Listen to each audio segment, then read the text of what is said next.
Hello friends, welcome to Bangera's cooking channel. ಇವತ್ತಿನ recipe ನೆಯ್ಯಪ್ಪ ಮಾಡ್ತಾ ಇದ್ದೇನೆ. ಮ್ಯಾಂಗ್ಳೂರಿದು ಫೇಮಸ್ ರೆಸಿಪಿ ಇದು ನೆಯ್ಯಪ್ಪ. ಮ್ಯಾಂಗ್ಳೂರು ಕಡೆ ಮತ್ತು ಕೇರಳ ಆಚೆ ಎಲ್ಲ ಹೆಚ್ಚಾಗಿ ಮಾಡ್ತಾರೆ ನೆಯ್ಯಪ್ಪ ಅಂತೇಳಿ. ತುಂಬ ಒಳ್ಳೆಯದಾಗ್ತದೆ. ಮ್ಯಾಂಗ್ಳೂರಲ್ಲಿ ಈ ಮದುಮಗಳಿಗೆ ಸೀಮಂತಕ್ಕೆಲ್ಲ ಬಡಿಸುವಾಗೆಲ್ಲ ಬಡಿಸ್ತಾರೆ. ಮತ್ತು ಏನಾದರೂ ಫಂಕ್ಷನ್ ಇದ್ದರೆ ಎಲ್ಲ ಹೆಚ್ಚಾಗಿ ಮಾಡ್ತಾರೆ ನೆಯ್ಯಪ್ಪ. ತುಂಬ ಟೇಸ್ಟ್ ಆಗ್ತದೆ. ಇದು ಮಾಡೋದು ಹೇಗೆ ಅಂತ ಹೇಳಿ ನಾನು ತೋರಿಸ್ಕೊಡ್ತೇನೆ ಫ್ರೆಂಡ್ಸ್. ತುಂಬ ಸುಲಭದಲ್ಲಿ ಮಾಡೋದು ಹೇಗೆ ಅಂತ ಹೇಳಿ ತೋರಿಸ್ಕೊಡ್ತೀನಿ. ನನ್ನ ಚಾನಲ್ ಯಾರಾದರೂ ಸಬ್ಸ್ಕ್ರೈಬ್ ಮಾಡದೆ ನೋಡ್ತಿದ್ರೆ ಸಬ್ಸ್ಕ್ರೈಬ್ ಮಾಡಿ, ಲೈಕ್ ಮಾಡಿ, ಶೇರ್ ಮಾಡಿ, ವಿಡಿಯೋವನ್ನು ಸ್ಕಿಪ್ ಮಾಡದೆ ಪೂರ್ತಿಯಾಗಿ ನೋಡಿ. ಒಂದು ಎರಡು ಪಾವಿನಷ್ಟು ಬೆಳ್ತಿಗೆ ಅಕ್ಕಿಯನ್ನು ನೆನೆ ಹಾಕಿ ಇಟ್ಟಿದ್ದೇನೆ ನಾನು 2 ಗಂಟೆಗಳ ಕಾಲ. ಅದನ್ನೀಗ ಚೆನ್ನಾಗಿ ತೊಳೆದಿಟ್ಟಿದ್ದೇನೆ.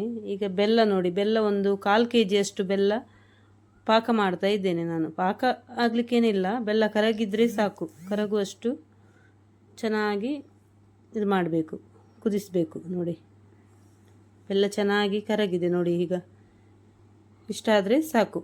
ಈಗ ಈ ಬೆಲ್ಲದ ಪಾಕದಲ್ಲೇ ನಾವು ಅಕ್ಕಿಯನ್ನು ರುಬ್ಬಲಿಕ್ಕೆ ಉಂಟು ನೋಡಿ. ಈಗ ಅಕ್ಕಿಯನ್ನು ನಾನು ಮಿಕ್ಸಿಗೆ ಹಾಕ್ತಾ ಇದ್ದೇನೆ. ಬೆಳ್ತಿಗೆ ಅಕ್ಕಿ, ದೋಸೆ ಎಲ್ಲ ಮಾಡ್ತೇವಲ್ಲ ನಾವು, ಆ ಅಕ್ಕಿ 2 ಸರಿ ಮಾಡಿ ರುಬ್ಬಿ ತೆಗಿತೇನೆ ನಾನು. 2 ಪಾವು ಅಕ್ಕಿ ಉಂಟು, 2 ಕಪ್ ಅಕ್ಕಿಗೆ 2 ಸರಿ ಮಾಡಿ ರುಬ್ಬಿ ತೆಗಿತೇನೆ ನೋಡಿ. ಒಂದು ಸ್ವಲ್ಪ ಜೀರಿಗೆ ಹಾಕ್ಕೊಂಡೆ ನಾನು, ಒಂದು ಸ್ವಲ್ಪ ಏಲಕ್ಕಿ ಮತ್ತು ಒಂದು ಅರ್ಧ ಕಪ್ಪಿನಷ್ಟು ಮೈದಾ ಹಾಕ್ಕೊಂಡಿದ್ದೇನೆ. ಮತ್ತು ಬೆಲ್ಲದ ಪಾಕದಲ್ಲೇ ರುಬ್ಕೊಳ್ತಾ ಇದ್ದೇನೆ. ಬೆಲ್ಲ ನೀರು ಮಾಡಿದೆಯಲ್ಲ, ಅದರಲ್ಲೇ ರುಬ್ಕೊಳ್ತಾ ಇದ್ದೇನೆ ನಾನು ನೋಡಿ. ರುಚಿಗೆ ಉಪ್ಪು ಕೂಡ ನೋಡಿಕೊಂಡು ಹಾಕ್ಕೊಂಡೆ ನೋಡಿ. ರುಬ್ಬಿ ತೆಗೆದಿದ್ದೇನೆ. ಇದು ಫೈನಾಗಿ ಪೇಸ್ಟ್ ಆಗಬಾರ್ದು, ಒಂಥರ ರವೆ ಕನ್ಸಿಸ್ಟೆನ್ಸಿಯಲ್ಲಿ ಇರಬೇಕು. ನಮ್ಮದು ಬಾಂಬೆ ರವೆ ಎಲ್ಲ ಇರ್ತದಲ್ಲ, ಆ ಕನ್ಸಿಸ್ಟೆನ್ಸಿ ನೋಡಿ. ತುಂಬ ಫೈನಾಗಿ ಪೇಸ್ಟ್ ಮಾಡಲಿಕ್ಕೇನಿಲ್ಲ ನೋಡಿ. ತೋರಿಸ್ತೇನೆ ನಿಮಗೆ ನೋಡಿ. ಈ ಥರ ಇರಬೇಕು ನೋಡಿ, ತರಿಯಾಗಿ ಈ ಥರ ರುಬ್ಬಿ ತೆಗಿಬೇಕು. ಇನ್ನಿದು ಚೆನ್ನಾಗಿ ಕಲಸಬೇಕು ನಾವು.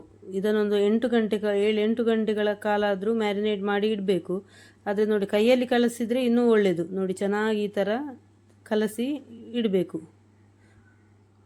ಚೆನ್ನಾಗಿ ಈ ಥರ ಕಲಸಿ ಮುಚ್ಚಿ ಇಡಬೇಕು. ಹುಳಿ ಬರಲಿಕ್ಕೆ ಇಡೋದು ನೋಡಿ. ಮುಚ್ಚಿ ಇಡ್ತಾ ಇದ್ದೇನೆ ನಾನು. ರಾತ್ರಿ ಕಡ್ದಿಟ್ಟಿದ್ದೆ ನೋಡಿ. ಈಗ ತೋರಿಸ್ತೇನೆ ನಿಮಗೆ ನೋಡಿ. ಬೆಳಿಗ್ಗೆ ಮಾಡೋದು ನೋಡಿ. ಈ ಥರ ನೋಡಿ, ದಪ್ಪ ಆಗಿದೆ ನೋಡಿ ಹಿಟ್ಟು.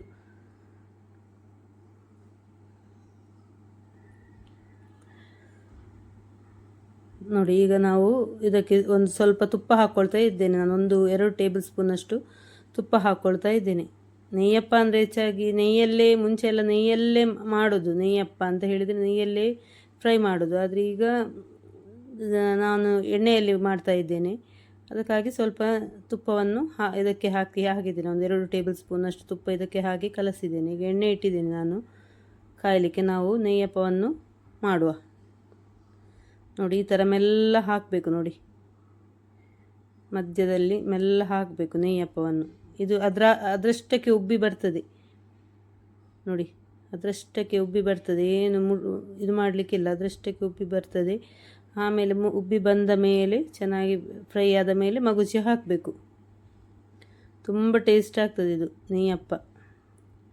ನೆಯ್ಯಪ್ಪ ಅಂದರೆ ಇಷ್ಟಪಡದವರು ಯಾರು ಸಹ ಇಲ್ಲ, ಎಲ್ಲರಿಗೂ ಇಷ್ಟ. ಮಂಗಳೂರಲ್ಲೆಲ್ಲ ತುಂಬ ಫೇಮಸ್ ಇದು ನೆಯ್ಯಪ್ಪ.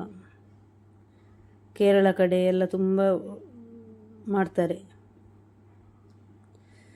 ಒಮ್ಮೆ ಟ್ರೈ ಮಾಡಿ ನೋಡಿ ಫ್ರೆಂಡ್ಸ್. ಈ ಥರ ನೆಯ್ಯಪ್ಪ ತುಂಬ ಒಳ್ಳೆಯದಾಗ. ನಾನು 2 ಪಾವಿನಷ್ಟು ಅಕ್ಕಿ ತಗೊಂಡಿದ್ದೇನೆ. 2 ಪಾವು ಅಕ್ಕಿಗೆ ಒಂದು 1/4 kg ಬೆಲ್ಲ ಹಾಕ್ಕೊಂಡಿದ್ದೇನೆ. ಬೆಲ್ಲ ಸಿಹಿ ನೋಡಿ ನಿಮಗೆ ಹಾಕಿದರೆ ಆಯಿತು ನೋಡಿ. ಈ ಥರ ಇನ್ನೊಂದು ಸೌಟಿನಿಂದ ಈ ಥರ ಹಿಂಡಿ ತೆಗೆದ್ರೆ ಎಣ್ಣೆ ಎಲ್ಲ ಹೋಗ್ತದೆ ನಿಮಗೆ.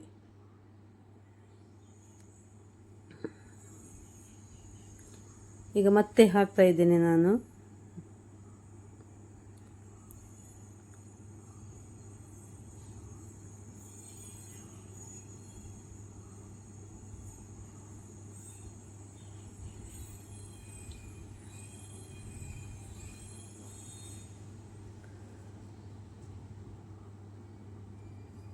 ನೋಡಿ, ಮತ್ತೆ ಹಾಕಿದ್ದೇನೆ ನೆಯ್ಯಪ್ಪ ನೋಡಿ.